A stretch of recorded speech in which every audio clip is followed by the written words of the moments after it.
स्वागत। सुरेंद्र भाई हाथ बढ़ाओ और ये फूलों का गुलदस्ता पकड़ो। हाँ, मैं समझती हूँ सुरेंद्र भाई जी को, जब से हम भी सेवा के क्षेत्र में आए तब से आप भी सेवा के क्षेत्र में, इस दैवी परिवार में हम सबसे मिलते रहे। लेकिन ये लॉकडाउन सुरेंद्र भाई वास्तव में लॉकडाउन नहीं, ये तो लक अप करने का वास्तव में एक मौका मिला, जो हम एक दूसरे से करीब होके मिल नहीं पाते थे। ऑनलाइन इतना बढ़िया सिस्टम है, कहीं भी बैठे रहो और अनुभवों का लाभ लो। बाबा ने बहुत कहा हमें अनुभवी मूर्त बनो और बनाओ। शायद ये वक्त आ गया है हम अनुभवी बने और बनाए। तो वास्तव में सुरेंद्र भाई जी हमारे अनुभवी मूर्त हैं। हम मुरलियों में सुनते रहे, बाबा कहता है योग लगाओ, योग से हेल्थ मिलती है। लेकिन वो हेल्थ कैसे मिलती है? आज के समय में हमारे संगम युग पर सुरेंद्र भाई जी उसका प्रमाण है। तो बाबा के घर में बाबा की सेवा का प्रमाण सुरेंद्र भाई जी, पुनः आपका जयपुर पिंक सिटी में बहुत बहुत अभिनंदन, बहुत बहुत स्वागत। तो आपका हम अधिक समय नहीं लेते हैं, सवेरे का समय है। बहुत भाई बहनी केवल जयपुर या राजस्थानी नहीं, लेकिन अन्य अन्य स्थानों से जुड़े हुए हैं। फेसबुक पर भी बहुत लोग जुड़े हुए हैं। तो अब हम आपके ही मुखारविंद से सुनना चाहेंगे कि योग के द्वारा आप बाबा के बच्चे कैसे प्रकृति जीत बने, कैसे आपने बाबा की सेवाएं भी की और बाबा का प्रमाण बने, रोग होते हुए भी रोग से मुक्त हैं, निरोगी काया वाले। तो ये अनुभव भाई बहन सुनेंगे तो वह भी बहुत उमंग उत्साह में आ जाएंगे। तो अभी हम सुनेंगे हमारे आदरणीय बाबा के अनन्य रतन सुरेंद्र भाई जी से। अच्छा जी, ओम शांति। शुरू करते हैं। मैं पहले बात कर रहा था कि कोरोना का जो माहौल है और इस माहौल के अंदर जो सबको लॉकडाउन कर दिया, सबसे बड़ी वैल्यू आप बहनों की और सेंटर की सबको मालूम पड़ी। आज भाई बहन तरस रहे हैं बहनों के दीदार के लिए, सेंटर पे आने के लिए, मधुबन जाने के लिए। ये एक बहुत बड़ी वैल्यू पता लगी है सभी को। दूसरा, हमें अपने आप से भी मिलने का मौका मिला, एकांतवासी बनने का मौका मिला। तीसरा फायदा इसका ये हुआ कि बाबा जैसे अभी आवाज से परे ले जाने का अभ्यास करा रहे थे, ऐसे आगे बाबा मनसा सेवा का भी अभ्यास करा रहे हैं। और हम सब योग तपस्या में, क्योंकि कोई संगठन नहीं है, अकेले हैं, आपस में बैठ के समर्पित भाई बहन अपने सेंटर पे, गृहस्थी भाई बहन अपने घर पे योग करते हैं। तो ये मनसा सेवा का एक बहुत अच्छा अवसर मिला हमें, और ये मनसा सेवा के लिए बड़ा मुफीद समय है, क्योंकि आगे हमारी यही सेवा चलनी है। बाहर की सेवाओं से बाबा ने बहुत मुक्ति दिलाई, इसलिए बाबा को बहुत बहुत धन्यवाद। मैं तो बार बार कोरोना को धन्यवाद देता हूँ। मुख्य बात चली कि हमारी बीमारी में हम कैसे खुश रहें। अब मेरे अपने निजी बारे में मैं ये कहूंगा कि बीमारियों का स्टॉक बाबा ने या मेरे अपने कर्मों ने, अपने कर्म भोग ने शरीर में बहुत ज्यादा दिया हुआ है। ब्रेन में 50 ट्यूमर हैं, हार्ट में ब्लॉकेज हैं, लीवर सेकेंडरी स्टेज पे डैमेज है, एक बड़ी गांठ सिस्ट बनी हुई है पेट के अंदर, पैरों के दोनों अंगूठे खराब हैं। टॉप टू बॉटम मेरा कोई भी पार्ट ओके नहीं है शरीर का। लेकिन ये बहुत बड़ा सत्य है कि मैं अपने से ज्यादा खुशनसीब संसार में किसी को नहीं मानता। बहुत ज्यादा खुशी में रहता हूँ, बहुत ज्यादा उमंग उत्साह में रहता हूँ। 66, 67 का एज चल रहा है, लेकिन अपने को बड़ा यूथ समझ के सेवा में रहता हूँ। आज भी मैं 12 घंटे से लेकर 18 घंटे सेवा नॉन स्टॉप कर सकता हूं। इसका कारण सिर्फ एक है कि मैंने इस बीमारी को हमेशा वरदान के रूप में लिया। ज्ञान में चलते हुए 46-47 वर्ष हो गया, और ये पिछले 26-27 सालों से जब ये बीमारी आई मेरे पास, इसने मुझे एक नई पहचान दी, एक नया मुझे अपने आप को एक नया दर्शन दिया, अपने आप के अंदर जाने का मुझे अवसर दिया, और सेवा के बड़े विशाल द्वार मेरे लिए खोल दिए। मैं तो ये कहता हूँ ये भगवान की मेहरबानी मेरे ऊपर है कि इस बीमारी में बाबा का पूरा साथ, सिर पे हाथ मेरे साथ रहता है। मैं तो चमत्कार हूं एक बाबा का, मैं तो एक औजार हूं बाबा का, कि बाबा मेरे माध्यम से अपने आप को सिद्ध कर रहे हैं। बाबा को वैद्यनाथ कहा गया है, वैद्यनाथ कहा है माने ही वो वैद्य है, उसने इलाज किया है, और मेरे जैसों का इलाज तो सामने किया है। मैं थोड़ा बीमारी के बारे में आपको बताऊं। 1993 में जब ये ब्रेन ट्यूमर की बीमारी पता लगी, तो मुझे दादी जी ने बुलाया। दादी जी से मेरा बहुत, प्रकाशमणि दादी जी से बहुत ज्यादा, बहुत ही गहरा कनेक्शन रहा है।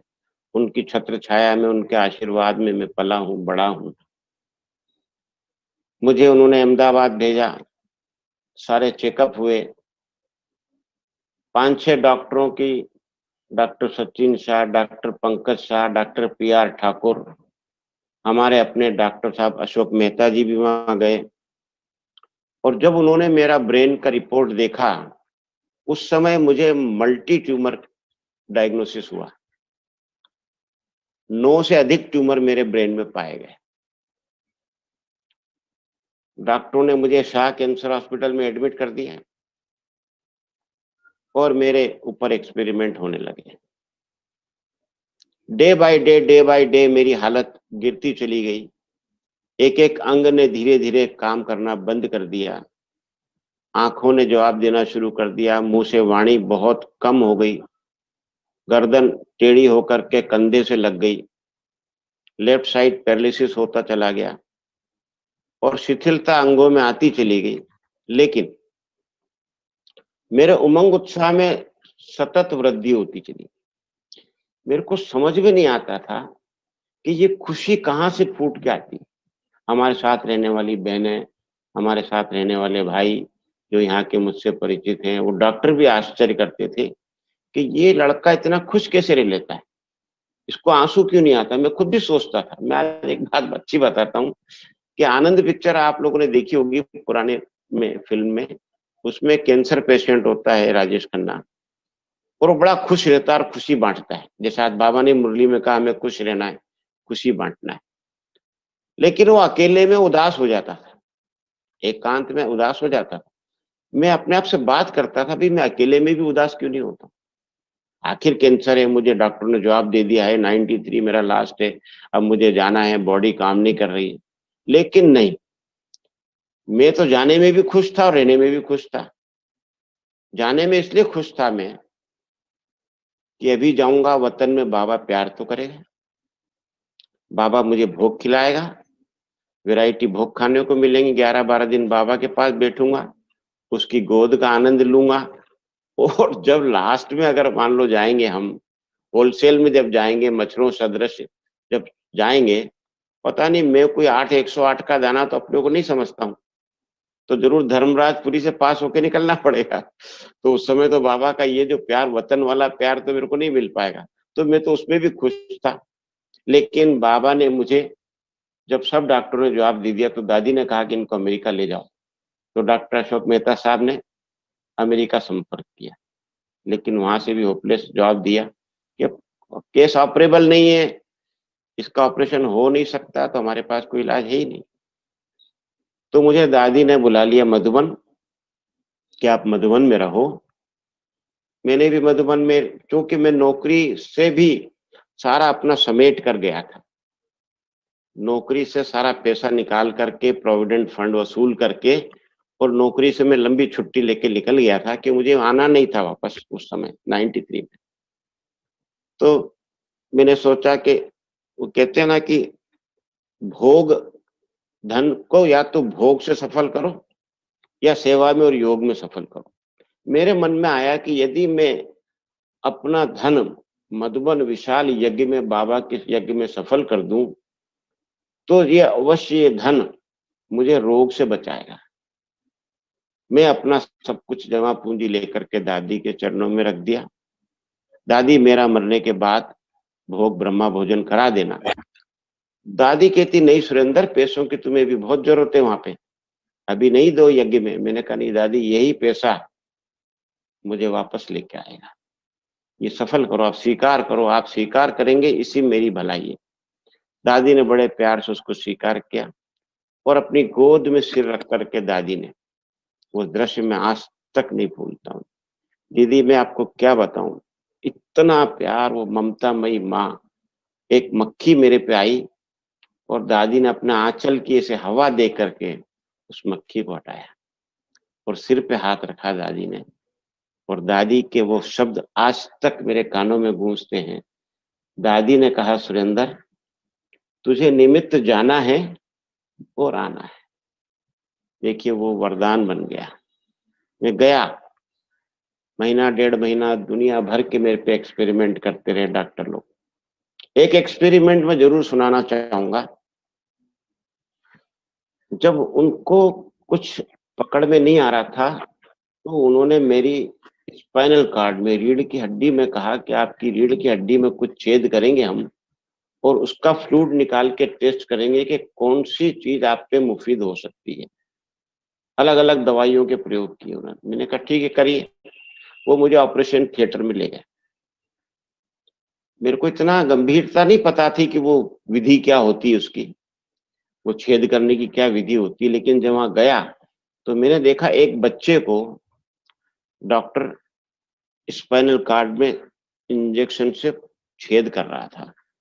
वो बच्चा जोर से चीख पड़ा और बेहोश हो गया। तो डॉक्टर ने प्रोसेस रोक दिया। मैंने बोला, डॉक्टर साहब, ये बेहोश हो गया तो आसानी से छेद हो जाएगा, बच्चे को तकलीफ भी नहीं होगी, आप इसका फ्लूइड निकाल लीजिए। बोले, नहीं, नेवर, ये नहीं कर सकते, इसको होश में लाना होगा और होश में ला के ही ये प्रोसेस हो सकता है, नहीं तो ये पूरी बॉडी पैरालिसिस इसकी हो जाएगी। मैं अंदर से डर गया। मैंने कहा, मेरे साथ भी ऐसे ही होगा? बोले, हाँ, यही प्रोसेस है इसका। तो इसमें ना एनेस्थीसिया दिया जाता है, न उस जगह को शून्य किया जाता है। एक ड्रिलर चलता है, बड़ी मशीन के अंदर एक छोटी सुई होती है, बड़ी सुई में छोटी सुई, और उसमें छेद करके वो फ्लूइड को निकालती है। मैंने कहा, ठीक है, आप आ तो गए हैं, जो करना है करिए आप। वहां पर एक हंसी की बात सुनाता हूँ। 6 साढ़े 6 फीट की एक बड़ी भारी नर्स वहां मौजूद थी और वो वो उस बच्चे को ऐसे बकरी के मेमने के जैसे गोद में पकड़ लेती थी, तो उसकी कमर मुड़ जाती थी पूरी और मोड़ देती थी उसको और उसकी हड्डी बाहर निकल जाती थी, वहां छेद होता। तो बोले, अब आप आ जाइए। मैंने कहा, डॉक्टर साहब, डॉक्टर पंकज एम शाह जो वहाँ के एचओडी थे, मैंने, डॉक्टर साहब, मैं तो बाल ब्रह्मचारी कुमार हूँ और ये हमारी बहन है और मैं बहन की गोद में तो मैं नहीं जाऊंगा। मैं आप जैसा बोलेंगे उस पोस्चर में मैं बैठ जाऊंगा। मैं भी राजयोगी हूँ, हठी हूँ और बड़ा जिद्दी रहा हूँ। आप जैसे बिठाएंगे मैं बैठ जाऊंगा, लेकिन इनकी गोद में और ये मेरे को बकरी के मेमने जैसा पकड़ ले, ये मुझे मंजूर नहीं, ये तो मैं नहीं करूंगा। बहुत बहस होती रही हमारी। डॉक्टर सचिन, दो उनके जूनियर भी बोले, ये ब्रह्मा कुमारी आश्रम नहीं है, ये ऐसा नहीं है, वैसा नहीं। मैंने कहा, देखिए डॉक्टर साहब, कुछ हो गया आपको तो कौन रिस्क लेगा? मैंने, आपने साइन करा लिया मेरे से पहले, ही होगा तो मेरी जिम्मेदारी है, मरना मुझे है। आपने तो सब लिखा पढ़ी करवा लिया, मेरे माँ बाप का भी साइन करा लिया। अब जो कुछ होना है मेरा होना है, तो आप मेरे राजयोग को चैलेंज मत करिए आप, और मैं जैसा कहूँगा वैसे बैठ जाऊंगा। और अगर उफ भी मैंने कर दिया, उफ भी कर दिया, तो मैं राजयोग छोड़ दूं। ठीक है, बोले, अगर आपको मरने का शौक है तो करिए, अगर निडल टूट गई, सुई टूट गई, तो जो होना होगा। मैंने, मेरा होगा, जो भी होगा मेरे अंदर ही टूटेगी वो, कोई बात नहीं। उन्होंने कहा, ठीक है बैठिए, आप ऐसे हाथ डाल करके और ऐसे कमर। मैंने कहा, मुझे 5 मिनट आप अकेले में दे दें, 5 मिनट आप रुकिए। उन्होंने मेरी बॉडी को सैनिटाइज वगैरह तो कर दिया था, पूरा स्पंज कर दिया था। तो मैंने बाबा से कहा, अब मैं बाबा के पास गया, बाबा मैं बहुत बड़ी बातें मैंने कर दी आपके बिहाफ में, इतना सूरमा तो मैं नहीं हूँ, इतना महारथी भी मैं नहीं हूँ, इतना योगी राज भी नहीं हूँ, लेकिन मैंने तो राजयोग के लिए बड़ा बड़ा चैलेंज दे दिया है। अब आप मुझे वतन में खींच लो।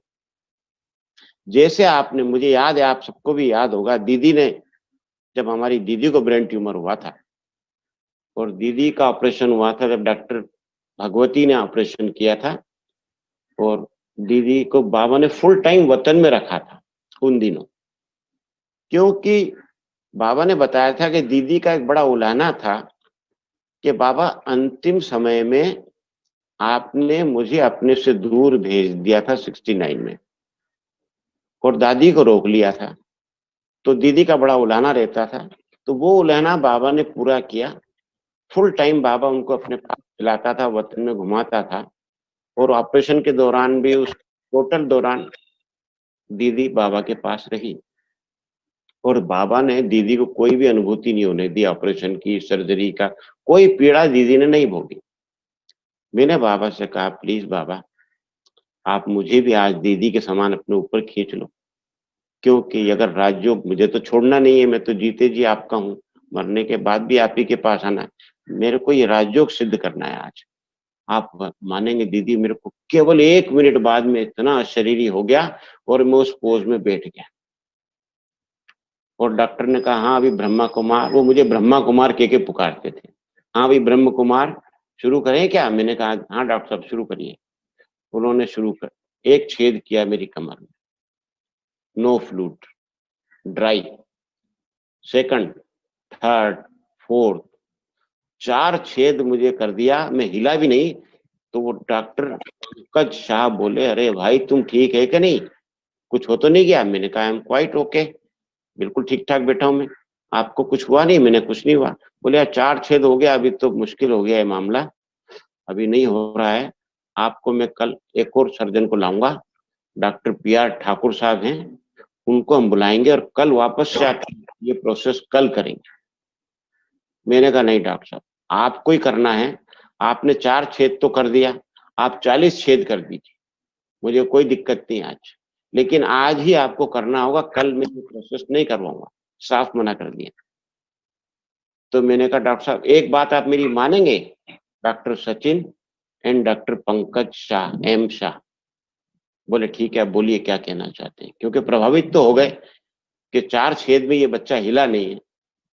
मैंने कहा, आप प्यार से एक बार दोनों हाथ जोड़ के, आंख बंद करके और कहिए, शिव बाबा ओम शांति। क्या आप ये बोल सकते हैं? बोले, हाँ जरूर बोल सकते हैं। मैंने, अब दोनों डॉक्टर प्यार से कहिए, शिव बाबा ओम शांति, और देखिए आपका काम हो जाएगा। और उन्होंने बोला, बड़ी श्रद्धा से बोला, और यकीन मानिए दीदी, फटाफट फ्लूइड उनको मिल गया, पूरा इंजेक्शन उनका भर गया। उसके बाद तो दोनों डॉक्टरों ने, एक वीना बहन थी जो उस समय हॉस्पिटल का, कांकरिया की सेंटर से, वो वीना बहन देखती थी, वो उसको बुलवाया और बोले, हम भी आपका मेडिटेशन सीखने के लिए आएंगे। तो वो भी मेरे साथ हुआ, और वो पॉइंट, समय बीता, आगे बढ़ा। फिर मैं अंत में जवाब दे दिया, पूरा होपलेस कर दिया, शरीर खत्म हो चुका था, पूरी बॉडी कोलेप्स हो गई, कुछ भी नहीं बचा था। तो मुझे स्ट्रेचर पे उठा के बाहर लाया जाता था और एम्बुलेंस में डाल के मुझे मधुबन ले आए। मधुबन में मैं शांति वन में, उस समय तो बहुत खाली खाली था मधुबन, केवल ज्ञानामृत का एक भवन था और एक दो इधर बिल्डिंग बने थे, गैरेज वगैरह। तो वहां मुझे डॉक्टर बलवंत और अपने ज्ञानामृत के संपादक भ्राता आत्म प्रकाश जी, ये दोनों ऊपर रहते थे, इनके पास मुझे कपड़ा दे दिया और इनके पास में रहने लगा।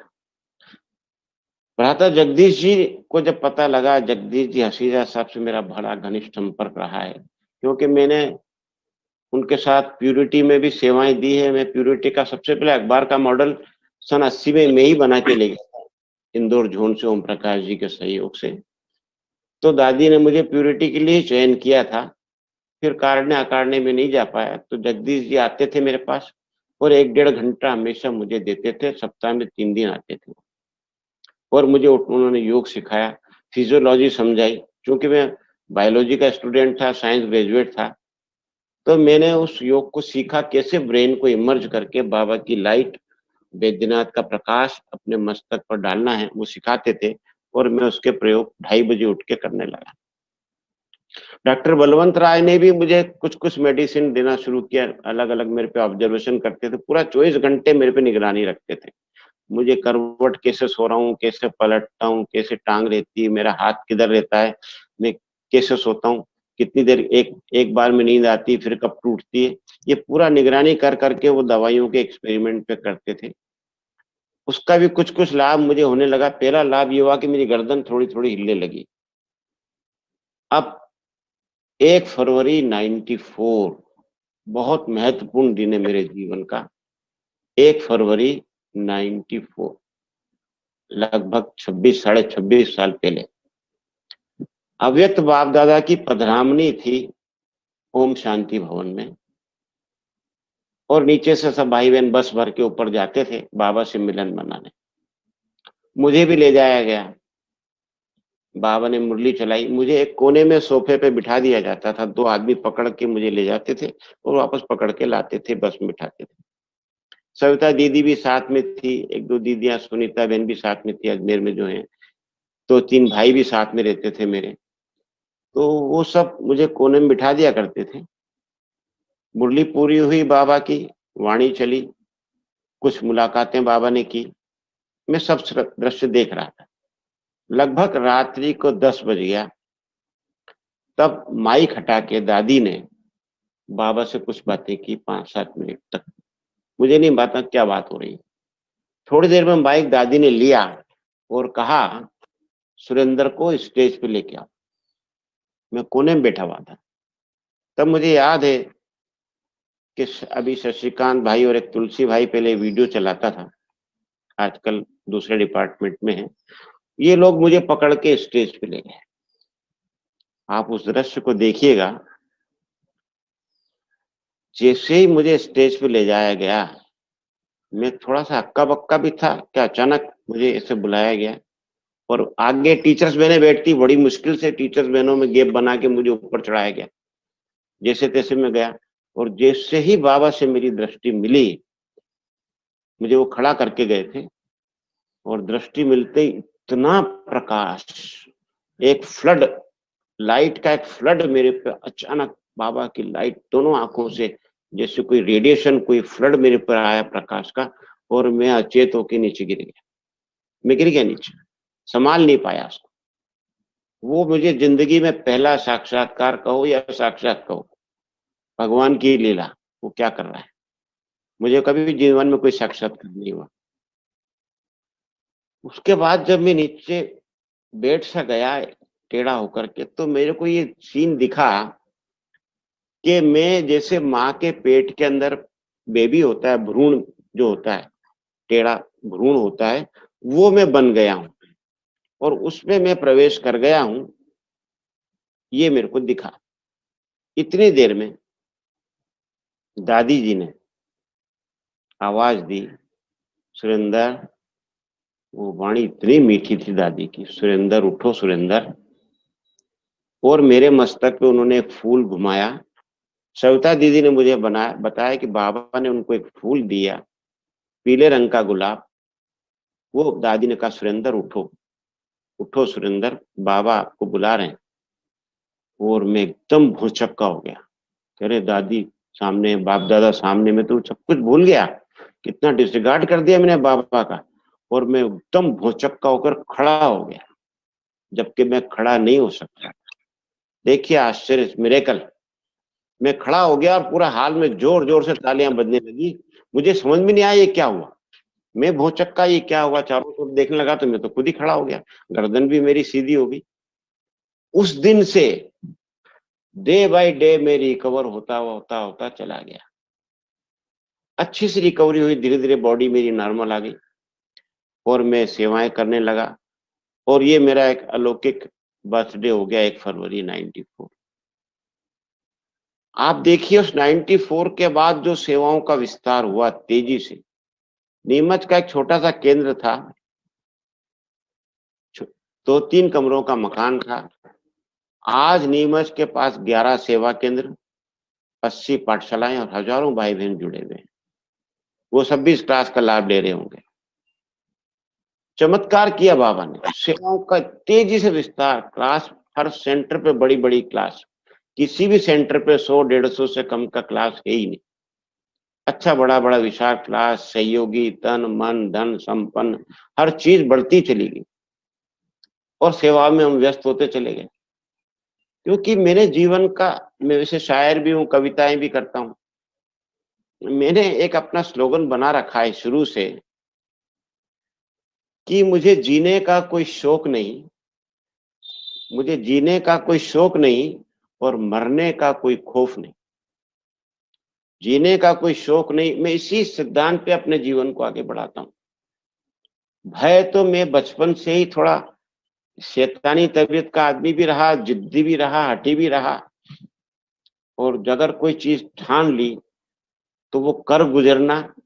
शरीर पे मेरे कितने भी, कोई एक बार तो एक जिद में मैंने किसी, वो वाकया पूरा नहीं कहूंगा, लेकिन मेरे पापा ने किसी चीज की मुझसे हाँ करवानी चाहिए और वो गलती मेरी थी, लेकिन चूंकि मैंने ना कर दिया, मैं जिद पे आ गया कि मैंने ये गलती नहीं की। उन्होंने कहा तेने की है, और वो खुद सिगरेट पीते थे। तो पापा ने मेरे हाथ पे जलती सिगरेट लगा दी, बोला अगर तू सच नहीं बोलेगा तो ये सिगरेट तेरे आर पार निकाल दूं हाथ में से। मैंने कहा निकाल दो, कोई दिक्कत नहीं, मैंने नहीं किया। मैं अपराधी था पर मैंने झूठ बोला कि नहीं किया, जिद पे आ गया, मैं नहीं किया। आप देखिए मेरे पापा भी तो अफसर थे रेलवे में, बड़े जिद्दी थे वो भी, तो उनका असर मेरे में भी था। तो वो मांस मेरा निकल गया, 1 इंच सिगरेट मेरे हाथों के अंदर घुस गई, लेकिन मैं नहीं हटा। फिर माँ बड़े भैया ने आके उनको धक्का देके वो हटाया, पूरा मांस पिघल गया मेरा, लेकिन सहन शक्ति थी शरीर में।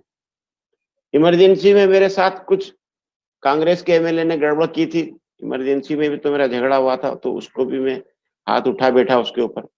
और इमरजेंसी में कांग्रेस के एमएलए पे हाथ उठाना बहुत बड़ा गुनाह होता है, मुझे पुलिस ने बंद भी किया। इमरजेंसी का भी मैं वॉरियर रहा हूँ तो वो भी एक अनुभव। उसमें भी पुलिस ने, जब मैंने एमएलए को बहुत मारा तो पुलिस ने मुझे बहुत मारा, मैं बड़े आराम से खाता रहा। तो शरीर में एक जिद के संस्कार हैं और उसको मैंने राजयोग में बदला। और आज भी मैं अगर कोई चीज ठान लेता हूँ, मैं बताऊं, जब मेरा फुल पैरालिसिस था तब डॉक्टर कहता था तुम्हारा हाथ नहीं उठ सकता है। मैंने कहा मैं उठा सकता हूँ।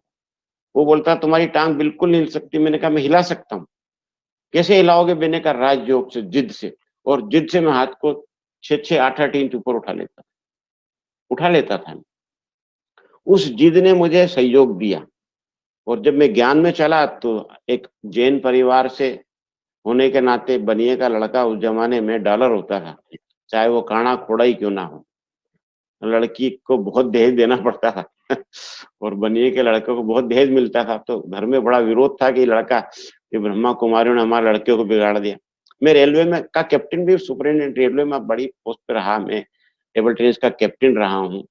लेकिन जब मैं बाप दादा से मिला था 74 में पहली बार, हिस्ट्री हॉल में मिलते थे समय, तो बाबा से मैंने बताया बाबा हमको होटल में रुकना पड़ता है, बाहर का खाना पड़ता है, दिनचर्या सेट नहीं रहती, लेकिन पोस्ट बड़ी अच्छी है। तो बाबा ने मुझे बहुत देर तक दृष्टि दी, एक लड्डू दिया, और बाबा ने कहा बाप टीचर की महिमा करते हैं। लौकिक प्रोफेशन में आप नोट करिए कि बाबा केवल एक टीचर की महिमा करता है। तो मैंने कहा जी बाबा मैं टीचर बनूंगा।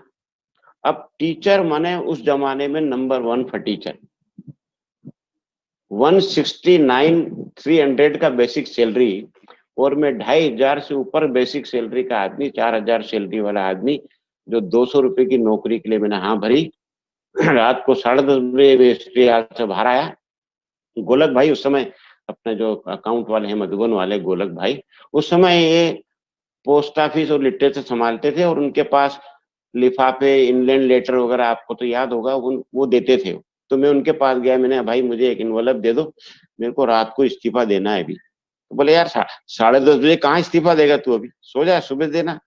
मैंने कहा नहीं, बाबा से मुझे श्रीमत मिली, और श्रीमत माना बिल्कुल धर्मराज की मत है, उसको मुझे अभी फॉलो करना है।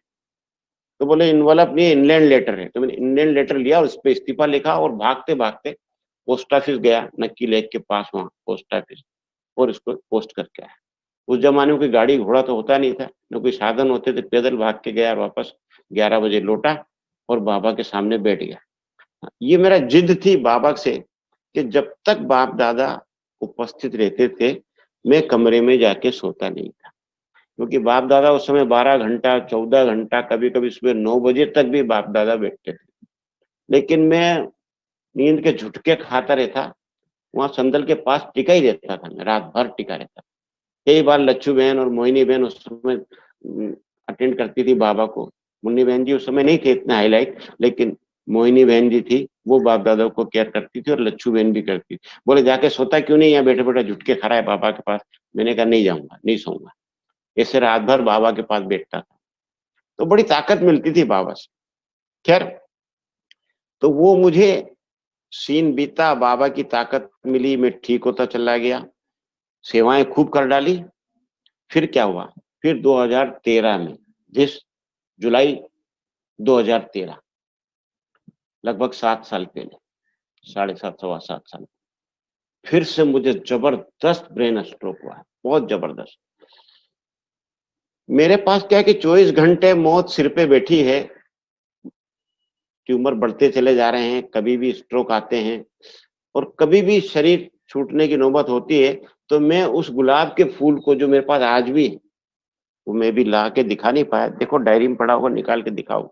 वो डायरी में गुलाब का फूल पीला, आज भी उसके अंदर उतनी एनर्जी और उतनी खुशबू है। और मैंने डायरी के उसी पेज पर वो फूल रखा हुआ, नहीं सफेद डायरी उधर अंदर उसमें होगी, देखो अगर मिल जाए तो ठीक। तो उस फूल में ताकत है, मस्तक पे रख के जमीन पे आश्चर्य होके लेट जाता हूँ और बाबा मुझे ठीक कर देते। लेकिन जुलाई 13 में इतना जबरदस्त स्ट्रोक आया कि मैं अपने आप को संभाल नहीं पाया, बाथरूम में जमीन पे गिर गया। अब किसी को भी नहीं मालूम, कमरे में मैं आज भी अकेला रहता हूँ, मेरा कमरा दूर है, सेंटर के फ्रंट में है और पीछे बहनें वगैरह सब रहते हैं, भाई पीछे रहता है, ऊपर रहता है, मेरे पास कोई भी नहीं रहता है। तो व्यवस्था ऐसी कर रखी है हमने कि मेरे पास एक कॉल बेल है बिस्तर के पास, मैं उसको दबा दूं एक बार, अर्थात भाई साहब बात करना चाहते हैं। 2 बार दबाऊं इसका मतलब जल्दी बात करना चाहते हैं, और 2 से ज्यादा बार अगर मैं दबा दूं तो इट्स एन इमरजेंसी, आप फौरन आ जाइए कि इमरजेंसी है कोई। तो मैंने घसीट घसीट के, अपना जिद्दी तो मैं हुई, घसीटता गया, पलंग तक पहुंचा और घंटी दबा दी मैंने 2-4 बार जोर से। बहनें भाग के आई, एक चाबी उनके पास रहती है, मेरे कमरे का लॉक बाहर से लग जाता है, एक चाबी उनके पास रहती है, एक चाबी मेरे पास रहती है। तो बहनें आ जाती है अंदर और मुझे उन्होंने उठाया, क्योंकि व्यवस्था मेरी ऐसी कर रखी है कि भाई मेरा शरीर अचानक रात को छूट जाए तो दरवाजा नहीं तोड़ना पड़े बाबा का मुझे निकालने के लिए, एक दरवाजे काहे को नुकसान करें, बाबा का यज्ञ है। तो मुझे बड़े प्यार से वो उन्होंने फिर अस्पताल ले गए और मुझे, यस दिस वन, ये फूल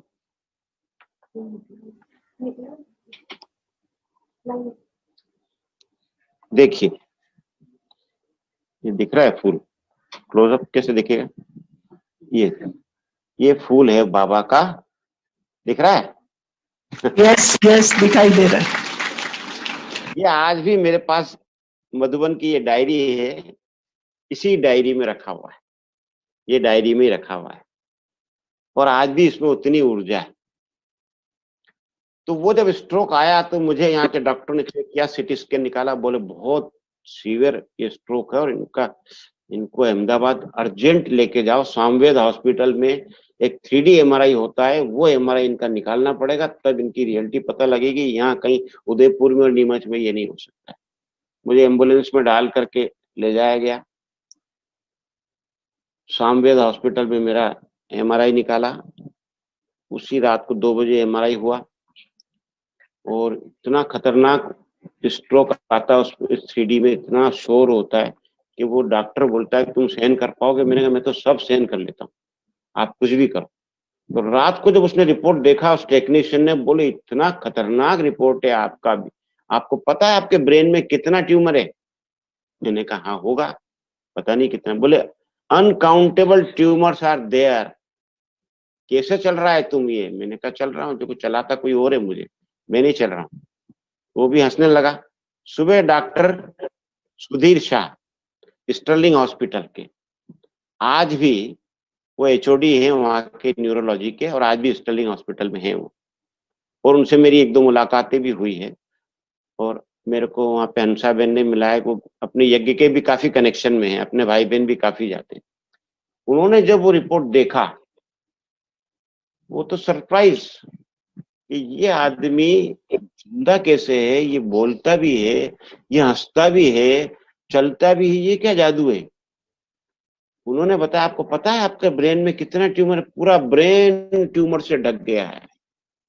मैंने कहा, नो ट्यूमर से सिलसिला शुरू हुआ था, ये तो चढ़ती कला के बजाय उड़ती कला में चला गया, आज 900 ट्यूमर हो गया। मैंने कहा ठीक है। तो मैंने कहा डॉक्टर साहब, वो मेरा तीसरा ब्रेन जो बन गया ना ट्यूमर का, वो भी काम करता है। आपके 2 ब्रेन है, ऊपर अपर ब्रेन हाइपोथैलेमस, नीचे सेरिब्रम, और मेरा ट्यूमर, मेरे 3 ब्रेन काम करते हैं। तो मेरे तो बड़ी ज्यादा अकल है मेरे अंदर। 2 ब्रेन वाले इतने तेज होते हैं, मैं तो 3 ब्रेन वाला हूँ, और मेरा वाकई ट्यूमर वाला ब्रेन काम करता है, मुझे उससे कोई प्रॉब्लम नहीं। मैं अब डॉक्टर ने मुझे फिर एडमिट कर लिया। डॉक्टर बनारसी ने भी फोन किया था, तो डॉक्टरों ने एडमिट करके, वो डॉक्टर इतने बड़े हैं डॉक्टर सुधीर शाह, कि उनको 3-4 डॉक्टर असिस्ट करते हैं, और वो नर्स वगैरह असिस्ट करती है, और उनको लिखाया ये टेस्ट वो टेस्ट, 12 15 18 टेस्ट लिखा दिए उनको। तो मैंने कहा डॉक्टर साहब मुझे छुट्टी दे दो, मुझे कोई टेस्ट नहीं कराना है, मुझे आप यहाँ से जाने दो। अब जो कुछ करना है मेरा बाबा ठीक करेगा, और मेरा योग बल होगा तो ठीक होगा, आप मुझे यहाँ से छोड़ दीजिए। मैं चेक करने आया था। बोले आप हिल नहीं सकते, पलंग से उठ नहीं सकते। मैंने क्यों नहीं उठ सकता, मैं तो उठ रहा हूँ आराम से, हिल भी रहा हूँ, कोई दिक्कत नहीं, मुझे चल भी रहा हूँ, कोई दिक्कत नहीं। लेकिन वो नहीं माने, और मैं बाहर निकला तो सविता दीदी साथ में थे, एक राजकुमार भाई थे, मनीष भाई थे, श्रुति दीदी साथ में थे, ये 4-5 लोग साथ में थे मेरे।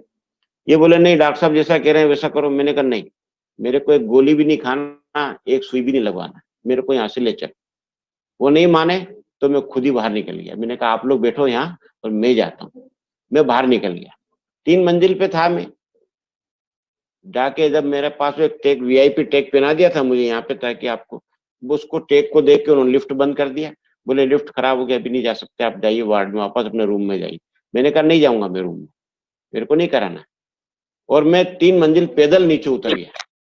सारे आश्चर्यचकित कि कैसा लड़का ये भागे जा रहा है पैदल पैदल, सब रोक रहे हैं मुझे, और मैं 3 मंजिल नीचे पैदल उतर के आ गया, और अपनी गाड़ी पकड़ी, और मैंने कहा चलो वापस नीमच। फिर मैं बाबा के पास आया, बाबा की सीजन चालू थी, बाबा से मिला।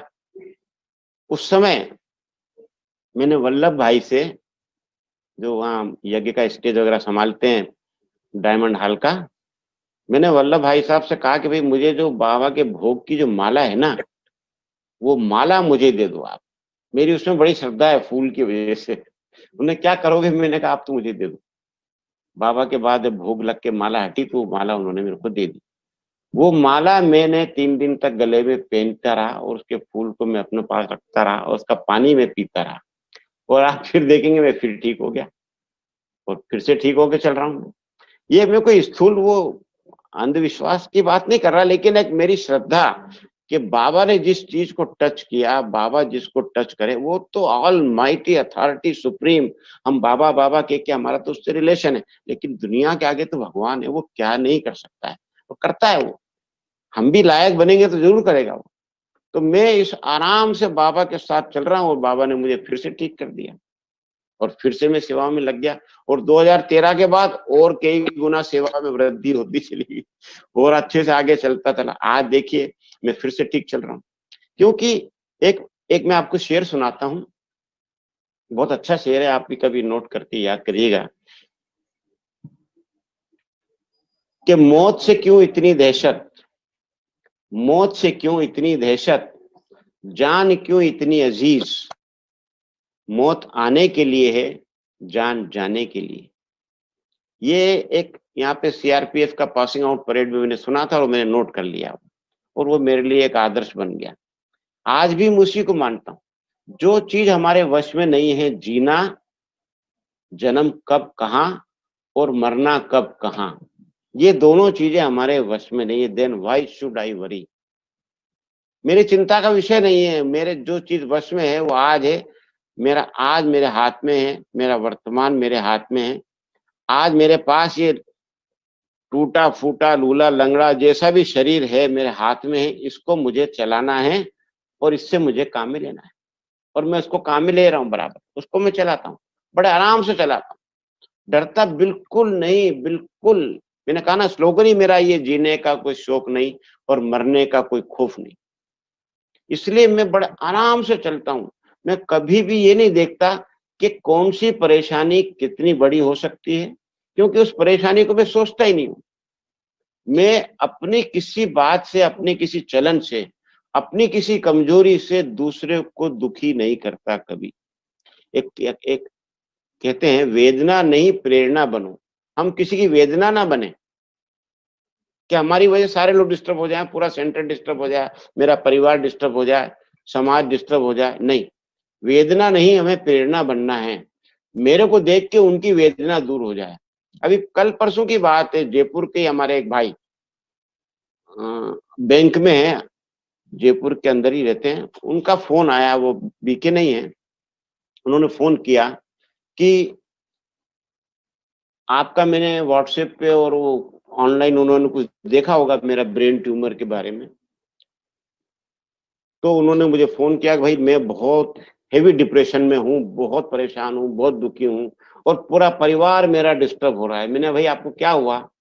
बोलो कुछ नहीं हुआ मुझे, मेरे हार्ट में छोटा सा ब्लॉकेज आया है एक आर्टरी के अंदर, बाकी 2 आर्टरी ठीक है और उसमें एक स्टंट डॉक्टर ने डाला है, और जब से वो स्टंट मेरे अंदर डला है तब से मैं बहुत दुखी और परेशान हूँ। उससे जीना हराम हो गया, मेरा सारा घर भी दुखी है। और एक बार मेरा कॉलर बोन टूटा था, और उस कॉलर बोन के बाद भी मैं बहुत डिप्रेशन में, बहुत टेंशन में हो गया, और आज मेरा को लगता है मैं सुसाइड कर लूं, मर जाऊं। उससे मेरी काफी लंबी चैट हुई, करीब 15-20 मिनट मैंने बात किया उनसे, और बड़ा रिलीफ महसूस किया। मैंने उनको कहा, भाई ब्रह्मा कुमारी में जाओ, मैंने एड्रेस दिया, वैशाली नगर जाओ, हमारे बड़े दीदी हैं, जाओ राजयोग करो, आपको राजयोग से बहुत मदद मिले।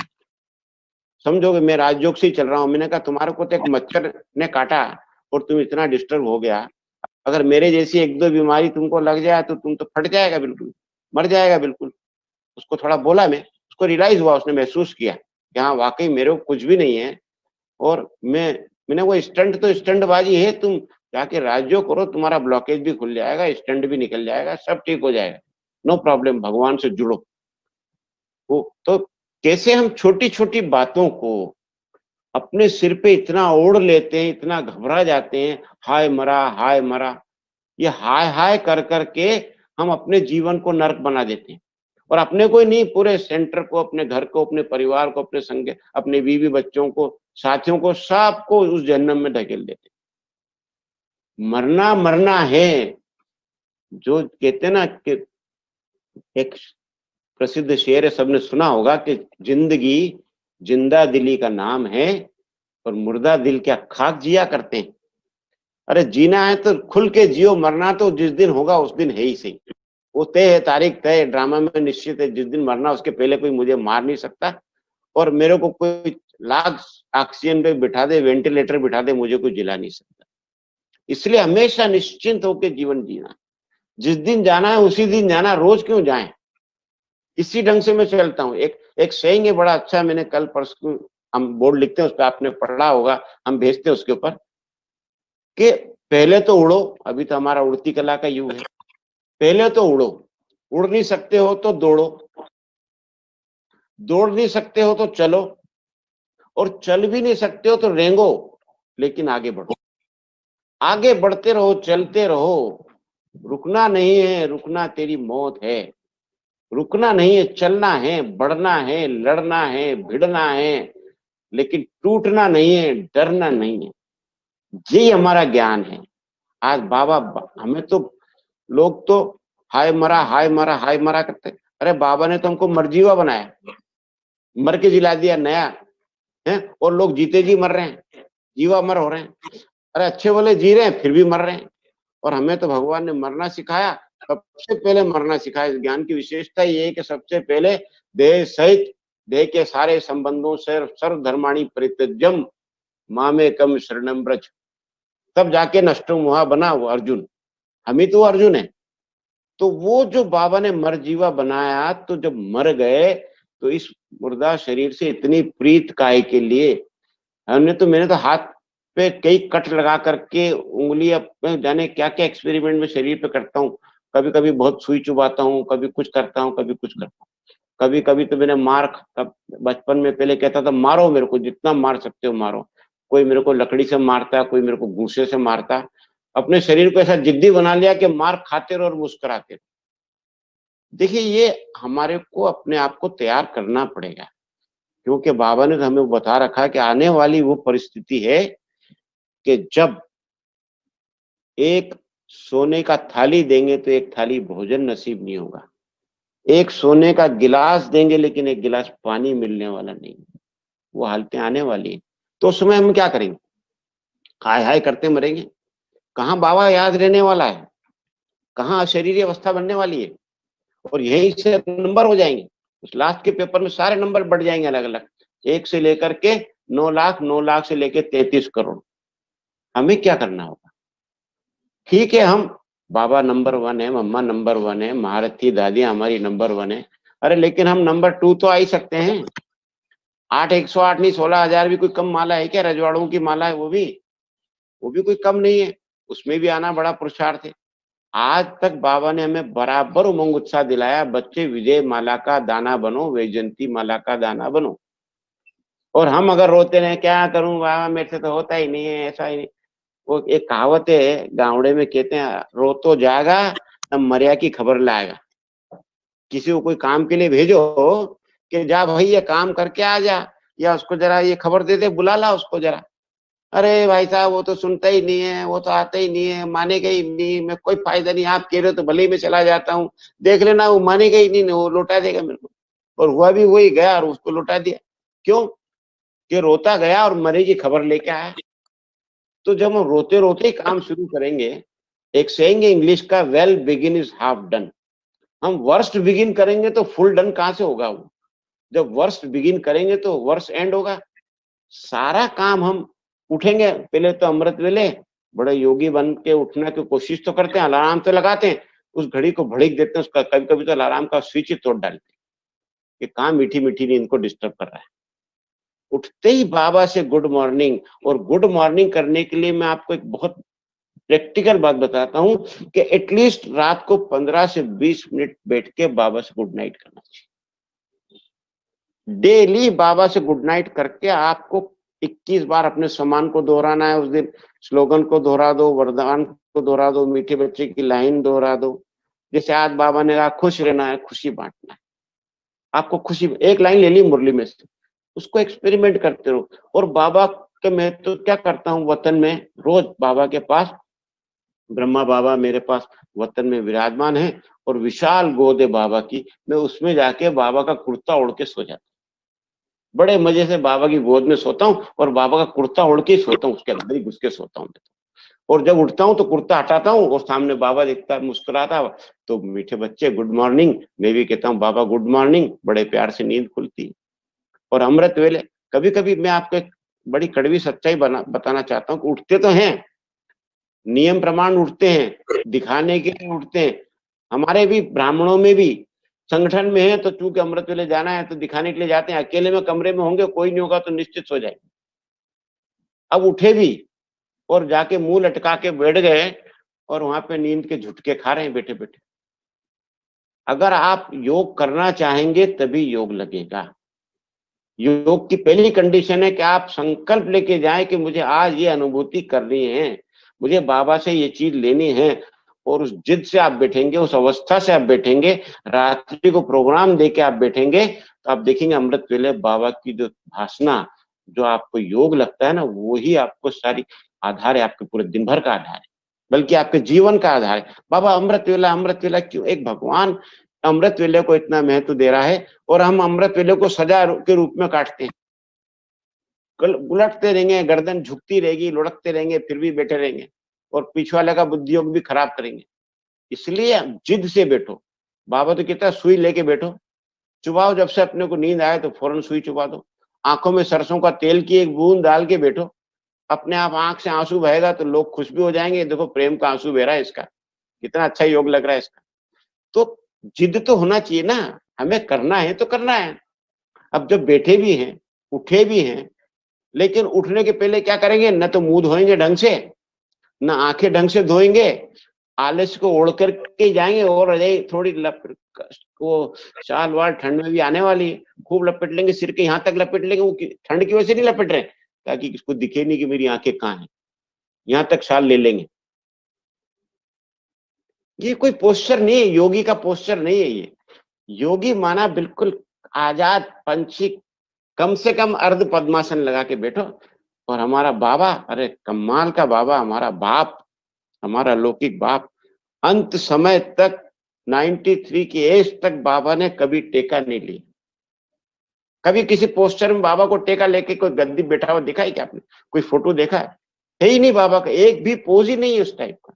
हमारा बाबा इतना महाबली, अरे हम कम से कम बली तो बने।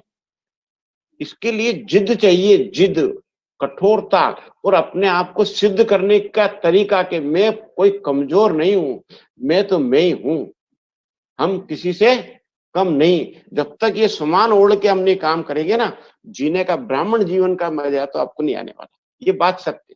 ब्राह्मण जीवन को बोझ सजा के रूप में काटते रहो, मुर्दे के माफिक जिंदगी जीते रहो। कोई ये कोई जिंदगी है क्या?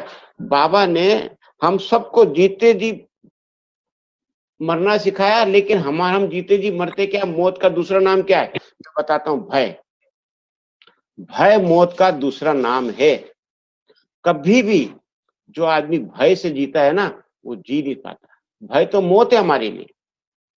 कूद जाओ, कूद जाओ बाबा। अरे बालक ध्रुव को पहाड़ से उठा के फेंक दिया, सिर्फ उसने कहा देख तू मेरा नाम ले ले एक बार। ने कहा नहीं। उसको क्या मालूम था कि नीचे मुझे भगवान झेलेगा कि नहीं झेलेगा? कोई गारंटी लिख के दी थी क्या उसको? है, हमें तो भगवान ने लिख के गारंटी दी हुई है। आप कहेंगे कहाँ लिख के दी हुई है भाई? अरे मुरली रोज 4 पेज 5 पेज सुनते, ये क्या लिखित में गारंटी नहीं है क्या?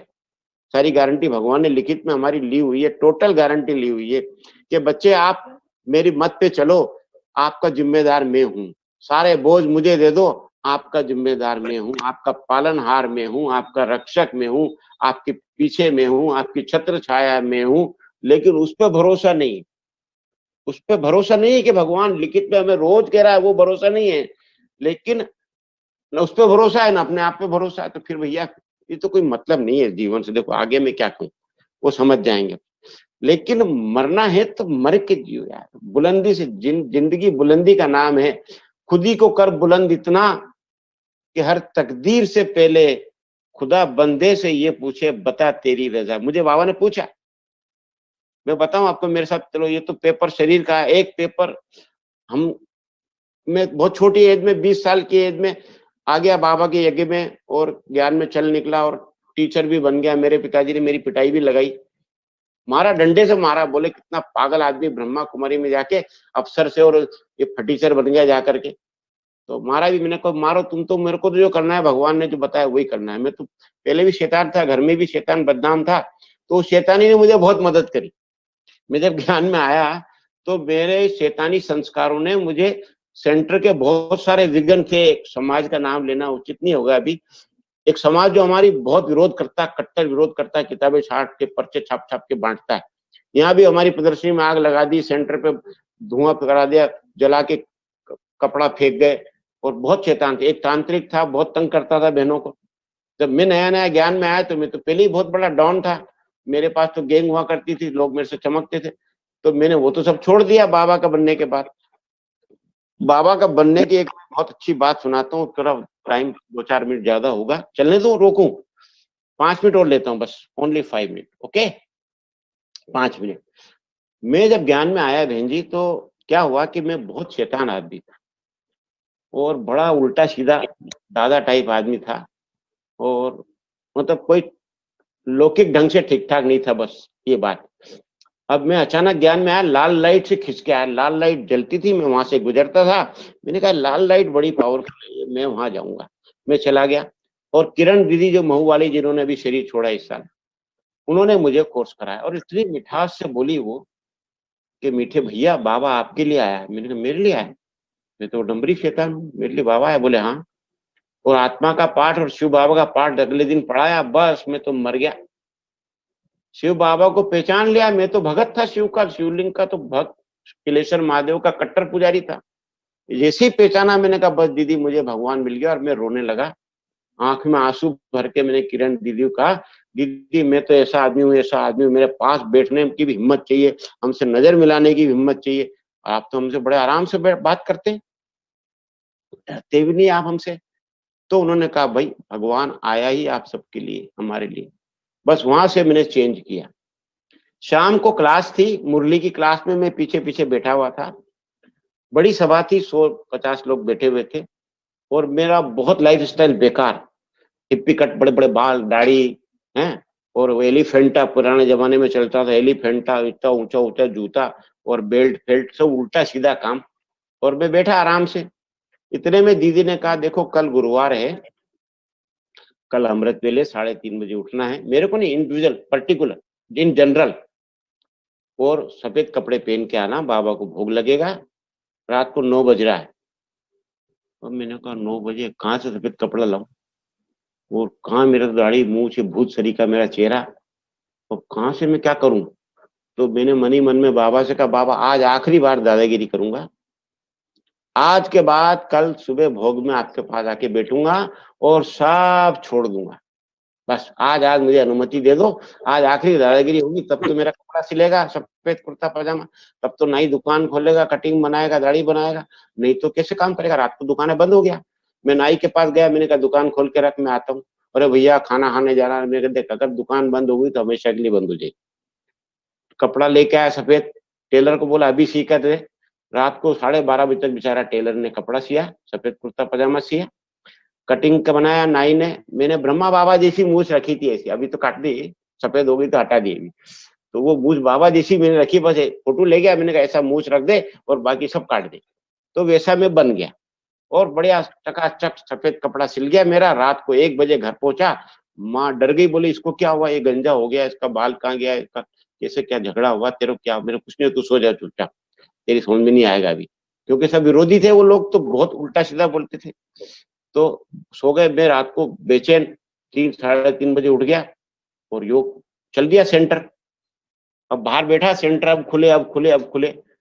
4 बज गया, सेंटर नहीं खुला, कोई आया ही नहीं। तो मैंने खटखटा दिया दरवाजा, तो एक बहन जी खिड़की में आई, वो सरोज बहन थी उस समय, वो आज जबलपुर में रहती कहीं वो। तो बोले हाँ भी क्या बात है। मैंने कहा आपने कहा था दीदी के 3:30 बजे उठना है, योग करना है, तो मैं आ गया। तो बोले घर में करने के लिए कहा था, यहाँ आने के लिए नहीं कहा। चलो कोई बात नहीं, ठीक है। तो बाहर बैठा रहा गांधी वाटिका में। अब सुबह बाबा को भोग लगता है, वो मेरे जीवन का एक जबरदस्त अनुभव। बाबा को जब भोग लगा तो दीदी ने कहा बाबा से भोग के अंदर, भोग का योग मेरे बड़ा पसंद है, बहुत उस योग में मजा आता है और बड़ी अनुभूतियां होती है बाबा को भोग खिलाता हूँ। बाबा से मैंने, दीदी ने कहा आप जो भी संकल्प लेंगे बाबा आपको मदद करेगा भोग के अंदर। मैंने कहा ठीक है। मैंने बाबा से 3 संकल्प कर लिए उस दिन कि बाबा एक तो आज के बाद कभी भी मुरली मिस नहीं करूंगा, मुरली कभी मिस नहीं करूंगा, और मुरली जब तक नहीं सुन लूंगा या पढ़ लूंगा जब तक अन्न ग्रहण नहीं करूंगा, भोजन ग्रहण नहीं करूंगा। ये पहली प्रतिज्ञा। दूसरी प्रतिज्ञा, अमृत वेले चाहे रात को 2 बजे भी सोऊंगा मैं, तब भी अमृत वेला जरूर उठूंगा और आपसे योग करूंगा। ये दूसरी प्रतिज्ञा। तीसरी प्रतिज्ञा कि आज के बाद जो भी मैं धन कमाऊंगा, मेरी सैलरी का पहला हिस्सा बाबा की भंडारी में या दीदी को लिफाफे में दूंगा, उसके बाद ही उस पैसे को मैं हाथ लगाऊंगा, जब तक मैं पैसा काम में नहीं लूंगा। और आप यकीन मानिए दीदी, भाई बहनों, कि मैंने आज तक इन तीनों प्रतिज्ञाओं का अक्षरशः 100%, 46 वर्षों से पालन कर रहा हूँ। कोई ये नहीं कह सकता 46 साल से मैंने कभी मुरली मिस नहीं की, मुरली को इतना इंपॉर्टेंस दिया। और न सिर्फ मिस की सुनता हूं, बल्कि डायरी नोट है मेरे पास, सारी 46 साल की मुरलियां मेरी डायरी में नोट है। हमारी सारी बहनों का भाइयों का भी यहाँ यही नियम, मुरली नोट करते हैं, मुरली पढ़ते हैं। चौथी, मैंने बाबा से कहा कि अगर इन हाथों से आज के बाद मैंने कोई पाप कर्म किया, मारा किसी को, हिंसा करी, जुआ खेला, कुछ भी किया तो इन हाथों की उंगलियां काट डालूंगा, ये सारी उंगलियां काट के फेंक दूंगा। ऐसी कड़ी कड़ी प्रतिज्ञा कर ली। उसके बाद मैंने कुछ नहीं किया। बस उस दिन से मैं अचानक बदल गया, पूरा 360 डिग्री पूरा घूम के मैंने अपना जीवन बदल दिया और लग गया बाबा की। एक लास्ट और बात सुनाना चाहता हूं कि ब्राह्मणों से हमारे कैसे पेपर आते हैं। ब्राह्मण परिवार में, हम ईश्वरी परिवार में हैं, हम आपस में भाई बहन हैं, लेकिन हमारे हिसाब किताब तो बाहर की दुनिया में नहीं चुका पाया। मैं छोटी उम्र में आ गया, तो यहाँ भी बहुत हिसाब किताब मेरे पास आए, कड़े से कड़े पेपर आए, यज्ञ से आए। वो डिटेल में जाने की जरूरत नहीं है, लेकिन बहुत ही भयानकतम पेपर आए, लेकिन मैं उतना ही शक्तिशाली बन के उठा।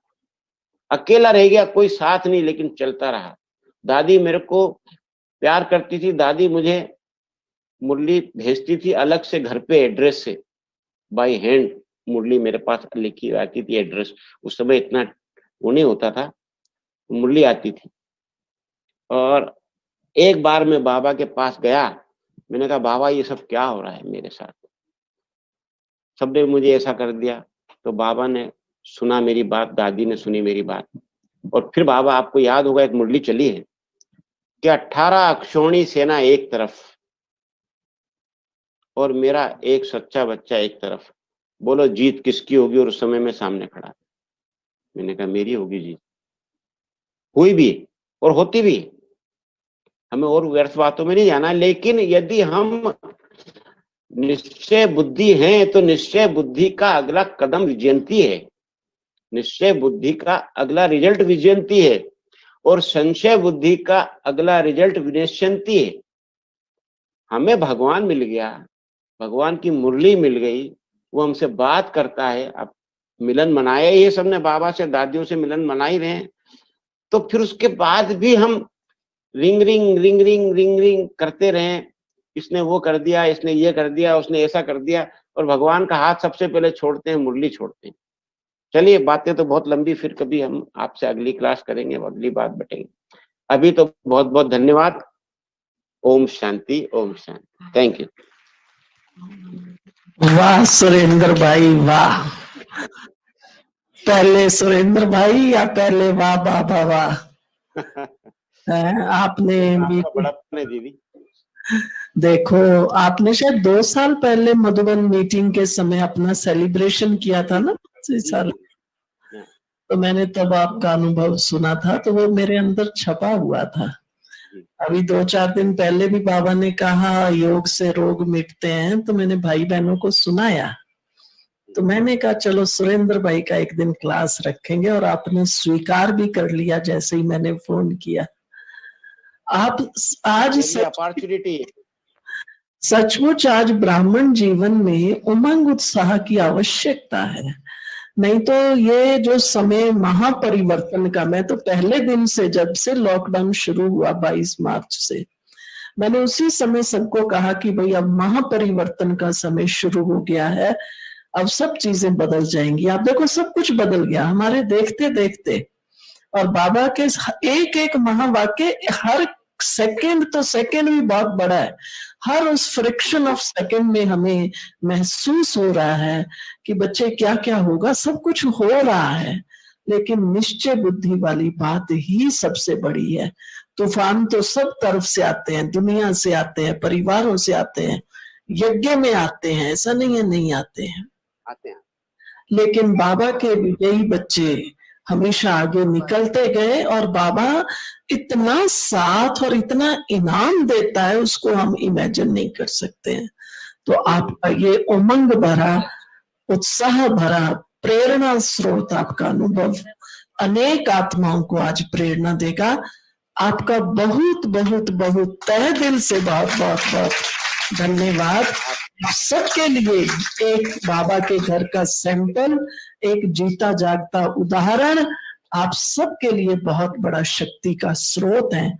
आप बाबा के बच्चे शतायु हों और बाबा की सेवा करते रहें। फिर मिलेंगे। बहनों को भी हमारी याद। ओम शांति। ओम शांति दीदी, बहुत बहुत धन्यवाद। एक एक लाइन और, एक आखिरी की एक लाइन सुना दूं। हाँ। मैं शेर लिखता हूँ, शेर आपको एक प्रेरित करेगा। तो मैंने लिखा था कि जियो तो कुछ इस तरह कि जिंदगी भी इतराए। यस, जियो तो कुछ इस तरह कि जिंदगी भी इतराए, और मौत से वो मोहब्बत हो कि आने में भी शर्माए। यस। मौत से वो मोहब्बत हो कि आने में भी शर्माए। ओम शांति, ओम शांति। शायद आपके पास भी मौत आने से शर्माती है। जुग जुग जियो हमारे भाई, शतायु। मुझे मोहब्बत है मौत से भी मोहब्बत। ओम शांति। ओम शांति। Thank you. थैंक यू दीदी, थैंक यू।